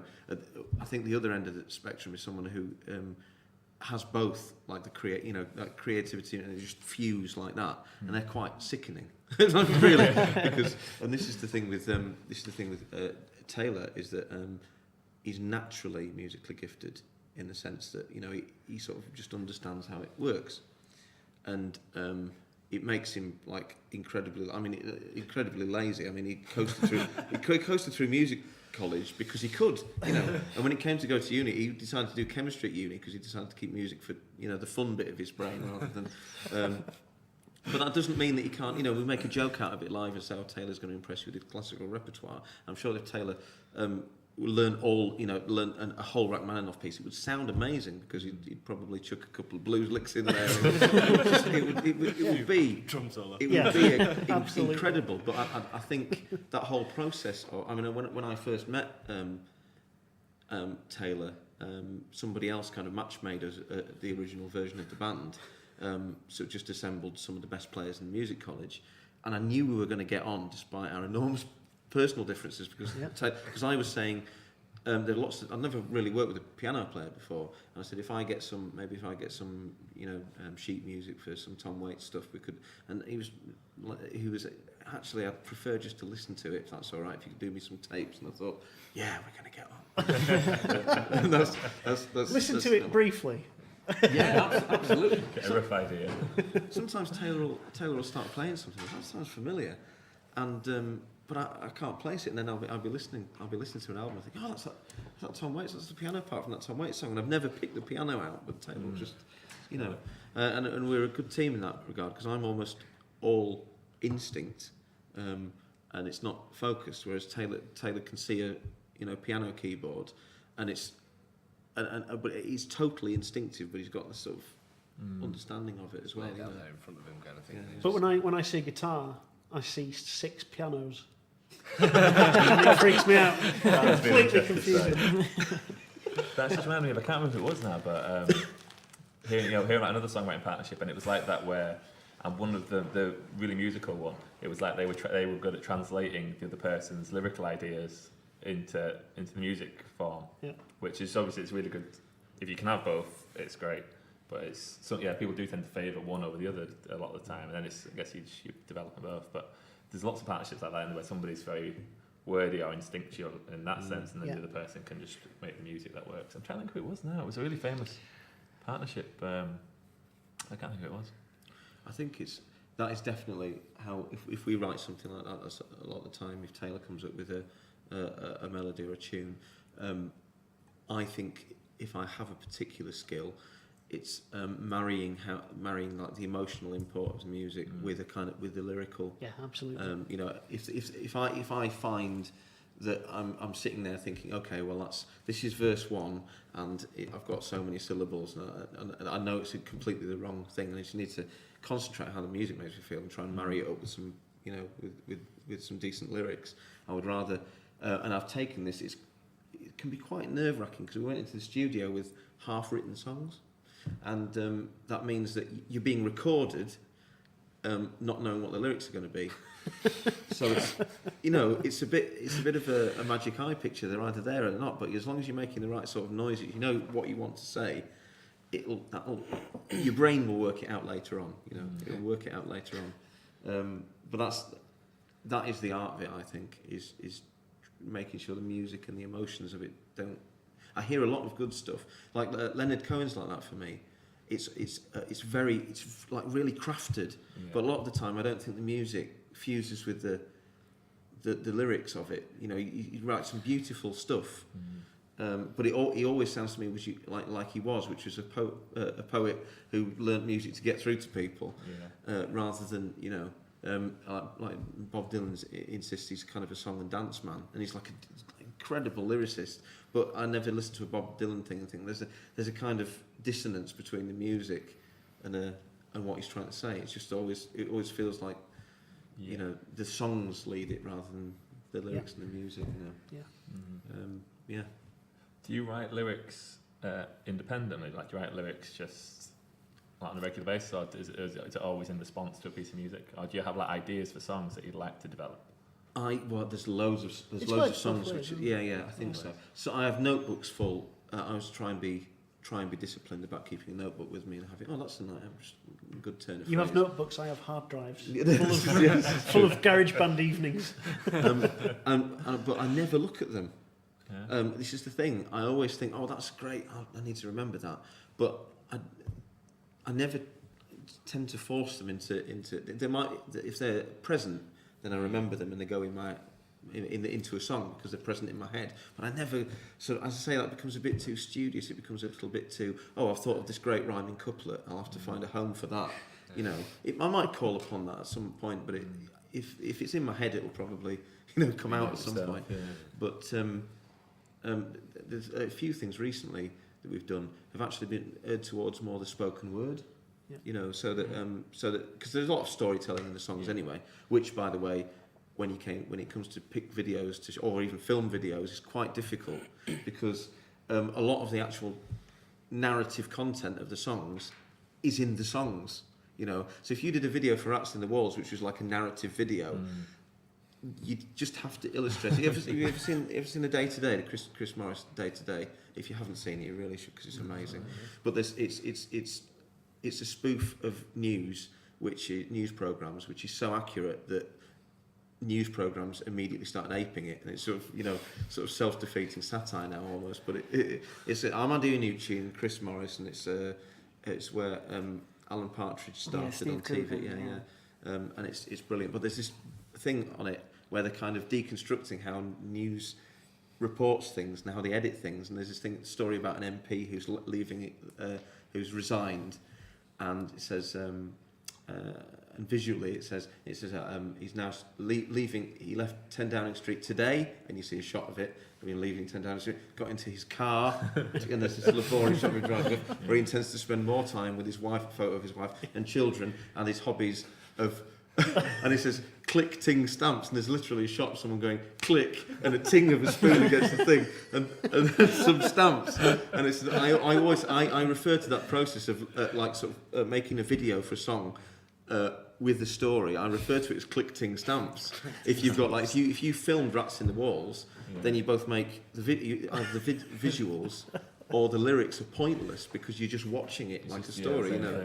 So and a lot of the songs, and most of the songs, have that kind of narrative thing going on. So really, the only thing you can do with it is do something needlessly abstract, or just show the band playing it, which is I know it's dull, but you have to hope that the songs aren't. You know, because otherwise you're just filling it in, you know, like storyboarding an idea that's already there. To be fair, I wouldn't say watching you guys playing live is dull. Far from, to be fair. Yeah. Should we have another one of those? This is another one of your very narrative songs. Yes, go on. We're going to go for next. I don't know, what are we going to go for? I think we decided on Hellhole. Oh, Hellhole, yes, yeah, cool. Which, if people have been listening to the whole show, we're talking about Taylor playing the bin. This is the bin star show, but I've got a feeling this video you're not actually playing the bin in it. I've got a feeling this video you might be playing a little drum instead. Oh, well. Which is a shame, but Lardy I might be wrong about that. There's definitely one video. Let's find out. Let's find out now, shall we? You have to just imagine it. You might be playing the bin. I might have just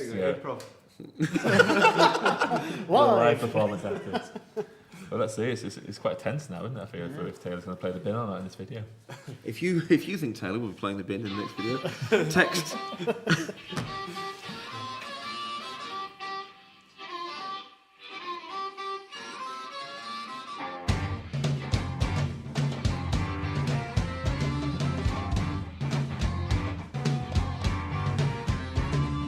Mike made his way down Chippett Street, and they waited for him in the dark. A belly full of ale at the old cockpit, and they carved the names in the bark. Below your flint rocks, we've got a man to kill. From Hellhole and Halifax, Hellhole and Halifax, Hellhole and Halifax, may the good Lord deliver.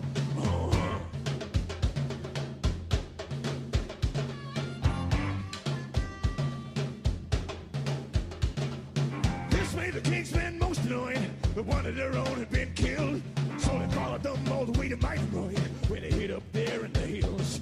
Below your flint rocks, we got a man to kill. From Hellhole and Halifax, Hellhole and Halifax, Hellhole and Halifax, may the good Lord deliver. From Halifax,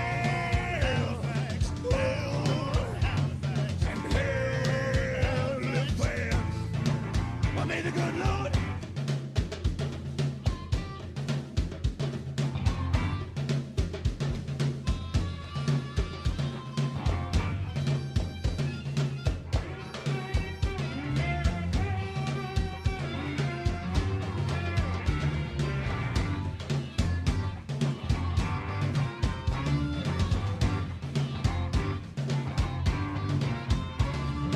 Retribution came sharp and hard, and they did show a man any pity.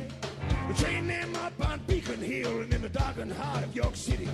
But a bring the children, they got examples to set. Not yet. From Hellhole and Halifax, Hellhole and Halifax, Hellhole and Halifax, may the good Lord deliver. From Halifax, Hellhole and Halifax, and Halifax. May the good Lord, may the good Lord.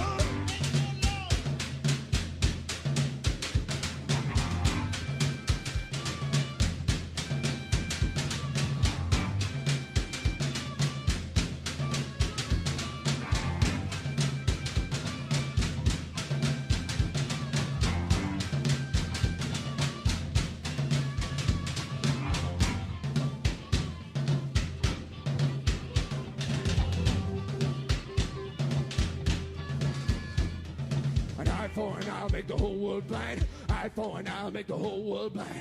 Eye for an eye, I'll make the whole world blind. Eye for an eye, I'll make the whole world blind. Eye for an eye, I'll make the whole world blind. Eye for an eye, I'll make the whole world blind. Eye for an eye, I'll make the whole world blind. Just like a man said, an eye for an eye, I'll make the whole world blind. Eye for an eye, I'll make the whole world blind. Eye for an eye, I'll make the whole world blind. Eye for an eye, I'll make the whole world blind. Eye for an eye, I'll make the whole world blind. I make the whole world blind. Eye for an eye, make the whole world blind. Eye for an eye, make the whole world blind.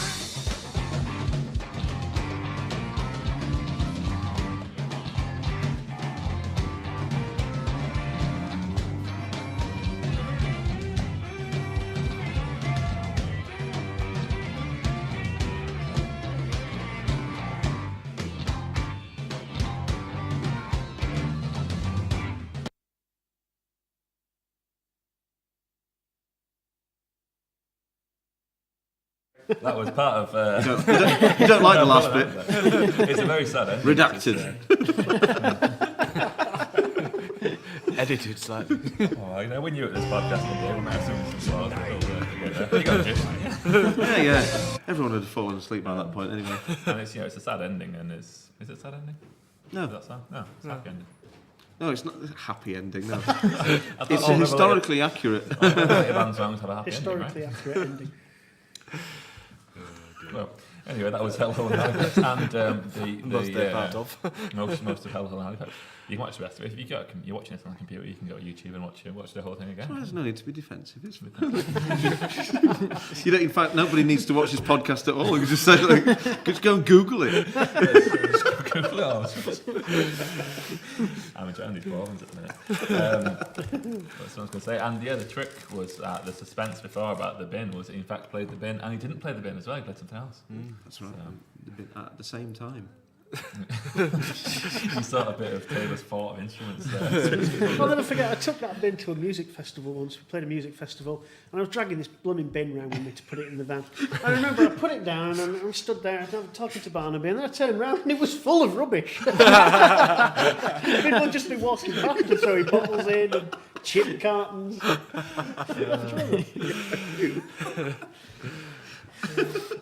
It's a risky take, I guess, isn't it? All to be incinerated. What can you tell us about that song? Because that is a historically accurate song, isn't it? It is largely historically accurate, yes. One of the things, when we started to formulate the band as a bit more than a covers band and a blues band per se, I started learning about, we both were living in Sorby Bridge at the time, and there's all these amazing stories locally that are happening, you know, and as, you know, it's one thing. I've always tried to shy away from that kind of I was born in Chicago kind of, because I was born in Derby and there's nothing that rhymes with it. And that in itself is worthy of a blues song. You know, Bradford's even worse. Stoke-on-Trent. And I think it's quite interesting trying to sing with the same level of cool when to you all the place names sound really parochial. You know, if you say that way, I make a point. In the most traditional blues song we've got is called Blues Revelator, and I make a point of rhyming something with Milton Keynes in that because it just seems to be the most ridiculously white, anodyne made place. It's not really got the same class or cool as Mississippi. Clarksdale, Mississippi. It's like, from Milton Keynes. It's not got the same cachet for blues music. I'd argue it more though. In Hellhole and Halifax, you have Mythelroyd in there. Absolutely. I've ended up. I now live in Mythelroyd, and I've ended up living about a mile away from the events, some of the events in that song. Yeah, so where you guys are from like Sowerby Bridge, and there's lots of good names from around there, and that's that's how I learned to pronounce Mythelroyd, was from that song. But I was also led astray by another band, Elephant Stopper, who are good friends, are big fans of. We did a gig in Todmorden last year, and I thought it was called Todmorden because in an Elephant Stopper song, I'm sure he says Todmorden. He might have just said it because that was the way it fitted melodically, but I made a fool of myself at that gig saying Todmorden. But it's they did a film about with Daniel Craig as Ted Hughes, who's a local poet. He's the fellow that wrote. Who's married to Sylvia Plath, and he's a very famous poet. He's from Mythelroyd, and they don't say it right in the film either. It's a bit of a laughing stock round our parts. Mythomeroid or something. It's just completely. If they'd taken like 30 seconds to research it, they got it right. But to do a biopic of a guy and then not pronounce the name of the place he was born. It's a great word though. There's some great place names out around there. But the local history type thing, I think, is really cool. I think that's another one of yours that I'd say would be a signature song. That if I speak to people about the Revelator band, that's one of the songs. They do the Hellhole and Halifax song, don't they? It's one of the definitely most known ones. And it's the same that we were talking about Rum Doodle. Rum Doodle. That's things we really like about their songwriting. They do lots of local history stuff. It feels like it's an important tradition which isn't done a lot, because lots of people do sing about as if they're from America or something like, because it sounds cooler. But there's something, and Elephant Stopper, another great band for doing that, for singing, for being authentic about where they are and what's the history of the local place, and it is an important thing. Really. I think it is an important thing, and from Hellhole and Halifax particularly, it's a folk song as well. The phrase from Hellhole and Halifax, "May the good Lord deliver us," is a folk song about that incident, and but.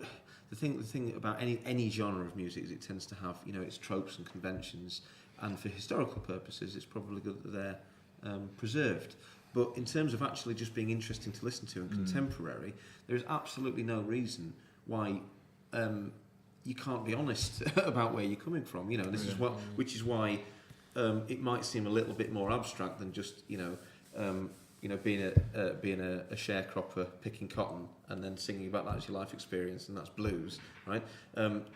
We get blues from being obsessed with blues as a cultural thing, but also, Victorian murder mysteries and folk tales from Yorkshire and things. But we don't feel on a bound to sing about those folk tales in a folky way, because we're very honest about the things. I mean, there might be tall tales. Rats in the Walls is not, despite my joking about it, it's not an autobiographical song about stealing your wife up in the wall and running away to sea. Although hey kids, split up and buy a canal boat. There's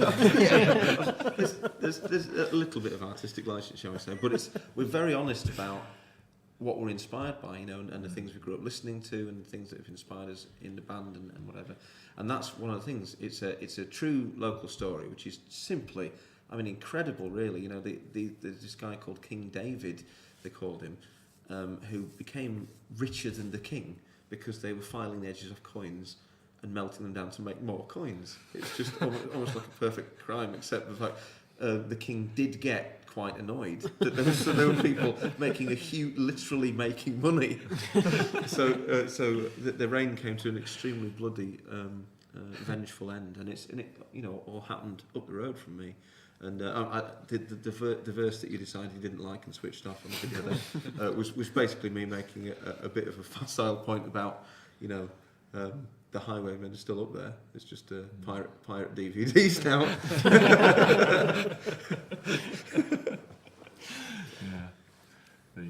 What's the line from The Wire of the game stay the game? It's the horns change. Yeah. So what have you got coming up gig-wise? Gig-wise, well, the reason that we have a website with a gig list on it is so that I don't have to try and remember dates, you know. I mean, probably the most important date we've got this year is Colin in August, and I couldn't remember that, so... I used to be great at remembering that gig. Do you remember? I remember used to like a party trick. I used to like be able to reel off like months and months. Really? Gigs, yeah. I remember there was one interview of us where we were really drunk and someone asked us what gigs we had coming up, and it was like a thing. But I Just that sudden moment of clarity, like, so yep. I can do this. Boom. But I've long lost that. And, I'm getting older these days. I'm not as young as I was back then. And we've got a calendar which makes it a lot easier. Exactly. Yeah. External memory. Revelator.com/gigs. Taylor remembers the URL, which is one more than me. Again, it's really like when we do the radio show as well, that we play stuff, and it used to be that we make sure at everyone's websites and stuff like that. And like, this is www full stop so and so full stop co full stop UK. Now it's just like just Google it. You know, the code of this. Google them and you'll find it. People know how to use the internet, I think. Our erstwhile manager Richard would usually he's given up now, but he would usually. I remember when we played live here for you guys. He was there and was being asked about to promote our gigs, and I was just I don't know. And he's there with his diary going, oh no, the live on the radio, and doesn't remember any of his gigs, and it's just that's what I have more important matters to attend to. I think. As I rank them, more important matters. You've only got limited space up here. You need to prioritise. There's a certain charm to this level of disorganisation, I think. That's what I hold on to. That's how I live my life. I might use that as a pull quote on the back of the next album. Is that okay? Only if you get royalties. Yeah, I'll invoice you for it. Yeah. No, it's something like I used to worry about it a lot more. But and it's that thing as well. Again, it's what we're saying about the music as well. Like you have at the start, you think there's a certain set of rules that you have to follow. Like so on stage, I have to present this, I have to promote our albums. Which, to be fair, we probably should do more than we do. But over time, I've got more loose with if I forget these things, it's not the end of the world. It's not like you actually have to say your website and say all your gigs. Yeah. I mean, it's probably quite a good business idea sometimes, but it's not. It's a sensible option. It's quite smart, but it's like. Not necessarily. I'm not concerned that we don't do it all the time because it's not like it's not our main concern. Like obviously we want to promote things and have people come to our gigs and buy our CDs and stuff, but really we just like playing. So like if we play and we have a good time and we forgot to say that we're playing somewhere else next week, or we forgot to say we've got merch for sale, we're not really that upset that we didn't sell an album because we just enjoy playing. It takes a certain sort of bravado, I think, to sell stuff. Yeah. And I've always been uncomfortable with it, and I think it can, it's probably led me to being a lot poorer than I otherwise would have been. But I think if people are interested, they will make the point about looking at where you're playing next. And I think if you start riding the jet stream, then it becomes more important when you're playing and where you're playing, because people will take time out to travel and book a travel lodge and stay over. But while you're playing at our sort of level, which is kind of bands who do have a following, those people will follow you, but they're unlikely to book time off work to come and see you if you're playing, Milton Keynes Blues Festival or such thing. So I always find it a little bit. I won't mention who it is or what he works on, but there's a script writer for a program that I dearly love, and I I was shocked to discover he friended me on Facebook. Right, so I sent him a Facebook message to say, look, thank you very much for being an authorised acquaintance on Facebook, because your stuff genuinely inspired me as a young man, as a sort of formulative experience, and it was very important to me, and I really admire what you do. And his response was to go cheers and to send me the Amazon link for his new book. Yes. And I just thought, up yours. I really did. I can't. Obviously, we're just thinking, there's another guy who'll buy my book. Yeah. And I will never ever be like that. Yeah. If somebody comes up and says, "You got any CDs?" and then a nice words, I'll probably, as you've probably picked up, I like to talk a lot. But if somebody asks me how are you doing and what do you, I will engage them on that. But I'm not going to try and hawk and sell them a CD. It's just not in my makeup. It never really has been. You know, I think if people want to buy it, they will buy it. Yeah. They'll find their own way of doing it. Yeah, this is the charm in this level of disorganisation, because it is off-putting if you go and see a gig sometimes and they're just constantly plugging their albums, or like the thing about going around with the mailing list or going around and asking people to want to buy an album. Like, I know that generates so much more money for people when they do it, and people have said to us before, you should do it, you should afterwards you go around and get people to sign up, give you email addresses and send out emails and go and see if you want to buy CDs. I'm sure it would make some more now. I don't think it would, because I wouldn't be very good at it. I'd feel so uncomfortable doing it, and I hate when people do it to me. It's like, if I want something, I'll come and get it. I'm less likely to buy something that's plugged to me. Yeah. I always find myself resisting it and going, oh no, I'm not buying that. You don't want your CD to be always regarded by, do you remember when they did the hard sell on that? You know, and that gig, they had a good night, and they came up, please buy a CD, you know, my kids are starving. And so I'm not even going to listen to that, because it makes me feel bad when I see it on the shelf now, you know. It's not what I would, you know, fair enough if we had a management system in place. Is Richard listening to this going, I'm not, by the way, anybody listening to this, I'm not telling you not to buy our stuff. Yeah. It'd be really appreciated if you did. if you want to. But if you want to. And that thing as well, I think people, I think there is a real thing on it of people not feeling like they can approach musicians sometimes. Yeah. So that's why, like, if you're having a merch stand or just going and you stood somewhere where people can see you easily. So I think people have it before where, like, they'll see you just come off stage and you're tired or whatever, and think, I don't want to go and bother them. I would like a CD, but I'm not going to go and bother them. But really, bands love that. Bands love most of the time. People come, especially if it's, you know, a compliment, or obviously if people come up to kick you or something, that's nice. But if people want to buy a CD or talk to you about the gig, bands do generally love that. In a band without a road crew, right, your two options at the end of a gig are talking to people or setting down and taking stuff out to the van. Or getting and over any before excuse tomorrow. people give you, it's like, I'd love to help you, the drum kit lads, but you know, I've got to do the whole schmoozing thing. Especially as no, singer. don't go. Me and Steve know this fully. It's an important part of the job, though, isn't it? But I'm sure you'll back me up on this. You know, these guys aren't going to talk to me. I used to handle it incredibly badly when we first started out. I'm an actor. I was originally an actor by trade, and that's a very different thing. You know, you come out and you do your thing, and then you disappear. So you don't have the, unless you get, you know, you get to a certain level and you get people hanging around the stage door. You don't have that immediate sort of.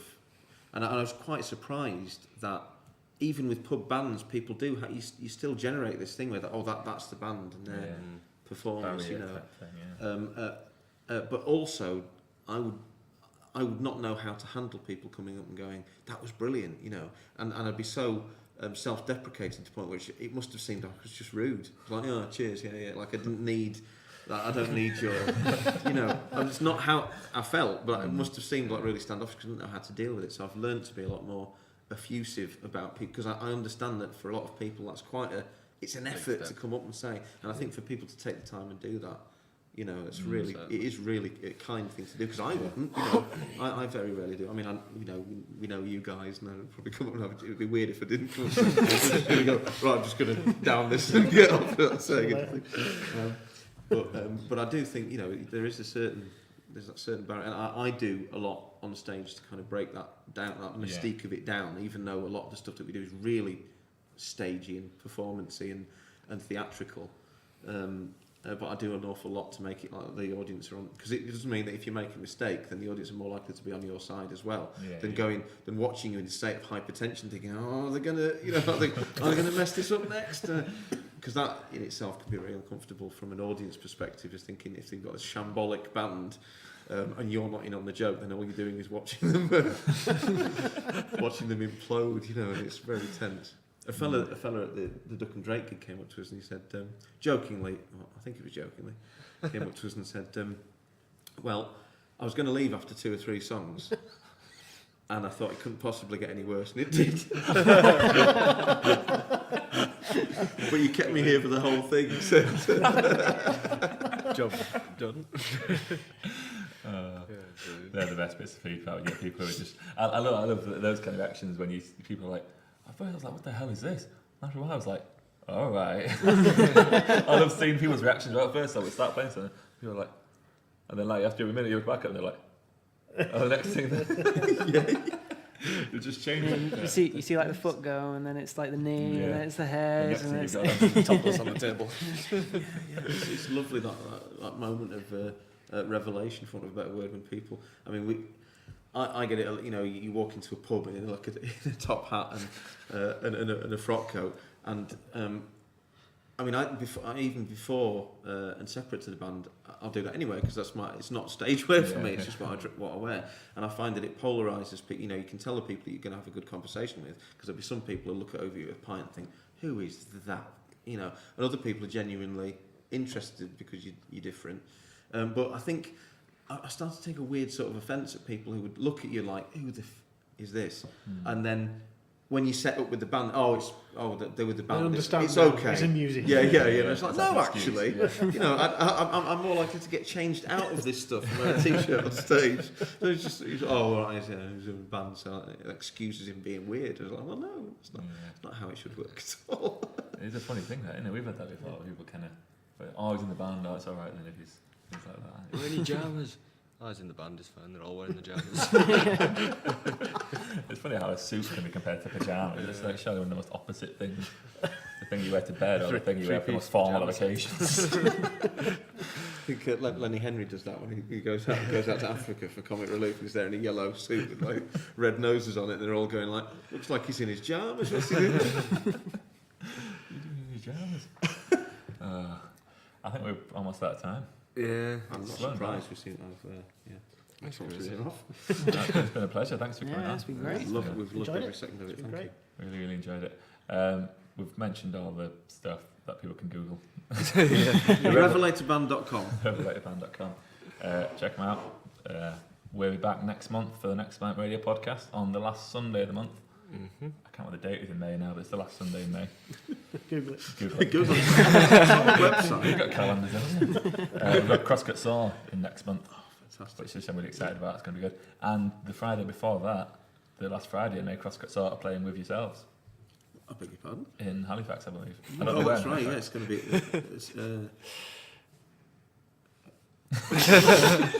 I'm wondering if we're referring to the same thing. Google it. Yeah, it'll come out right in the edit, won't it? Yeah, just Google it. But yeah, last Friday night, I have reason to believe Crosscut Saw and the Revelator band are playing together. We'll be back for Blind Emmett Radio Show on next Tuesday. Next Tuesday. First Tuesday of the month. We Google it. used it. Half 7 till half 8. We'll see you then. We're going to finish on one more song, which is As Time Wears On, which seems fitting since time has worn on. It has worn beyond all tolerances. Yeah. Thanks for tuning in. We'll see you soon. Thank you very much. Thank you. Good night. Thank you.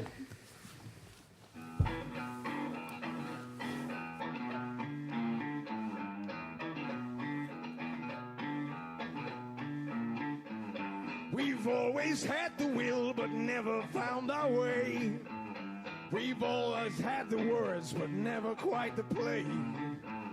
And as the time wears on, it seems so plain to see. You and I were never meant to be. As the time wears on. As the time wears on.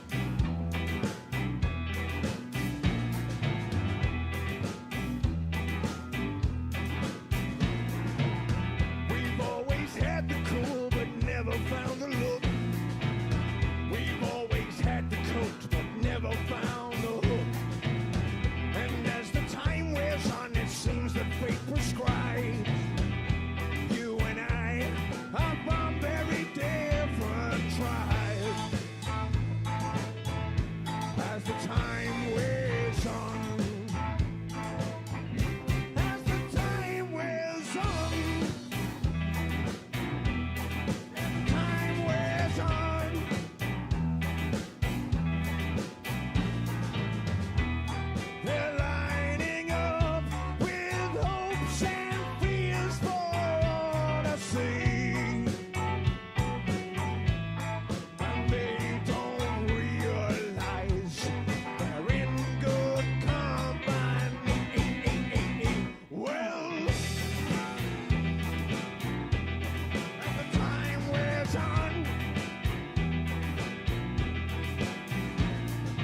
McRadio.